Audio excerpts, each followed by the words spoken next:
en plenitud, considero que es un libro diferente. Nos permite adentrarnos en un mundo complejo, pero de una forma sencilla, amena y divertida, pero muy profunda. Y que he aprendido también a través de este libro, a que vivir es no pretender, porque pretender es pensar, y pensar és no vivir. A aprendre a sortir del problema, a aprendre a veure que no sóc els meus pensaments, a mirar-los des de fora, per poder ser nosaltres mateixos en cada vicisitud de la vida. De viure de dins cap a fora i de reconèixer allò que ets.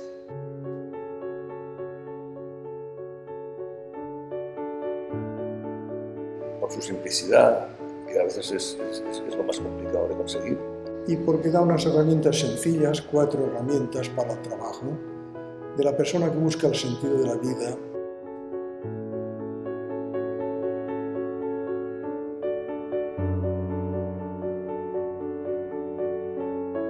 Metàfora que faig una mica d'aquesta experiència és la de que sempre he sigut una persona que m'ha agradat viatjar i sempre he buscat els viatges més exòtics, més aventurers, més intensos, no? I no em podia imaginar que estant assegut pogués fer un viatge com el que he fet amb aquest llibre.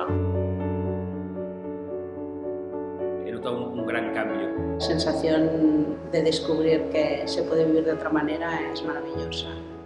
Ens demostra que tot és més senzill, que tot és més pràctic, que tot és més fàcil i que tot és possible. I és un viatge que té l'avantatge que es fa sense bellugar-se i que es fa a un lloc molt més profund i molt més ple de misteris i de coses per descobrir, que és l'interior d'un mateix.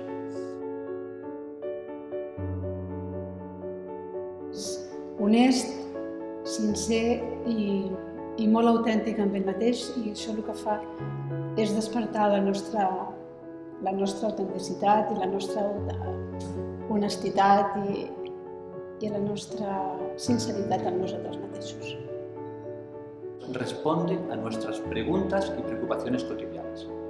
Es decir, el trabajo de conseguir dejar de pensar, dejar de creernos lo que pensamos, es esencial y esto es una ayuda sensacional para poder vivir la vida de otra manera.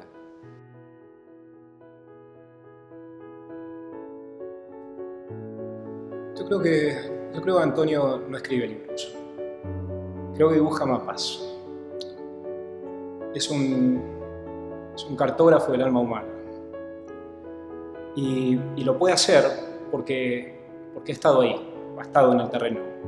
Y entonces puede venir y dibujarnos con unas líneas mínimas. Aquí hay un río, allí hay un puente, más allá un árbol. Pero sobre todo,